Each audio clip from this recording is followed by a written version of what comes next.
Do'stlar, mana xudo xolasa 12-avgust 2026 da nok behilar julayapti. Ertaki behi. Buni maqsad reklama qilish, ko'chadan ko'paytirib qo'yamiz. Behini katsivasiga holatiga baho beriladi. Qimmat narxlarda sotilyapti, chunki ertakilik uchun. Olma behi bas bu. Do'stlar, nok behi. Men mana bog'lardan ko'rsatib boraman. Do'stlar, mana nok behini ko'ryapsizmi o'zingizlar? Qimmat narxlarda sotilyapti ertakilik uchun. Olma behi, nok behi bor. Bu qilganini ko'rdi. Past upagovka bo'lyapti.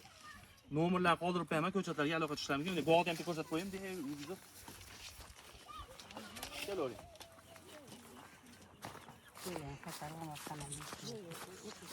Mana do'stlar, behini qilgan holat. Mana buni qaranglar.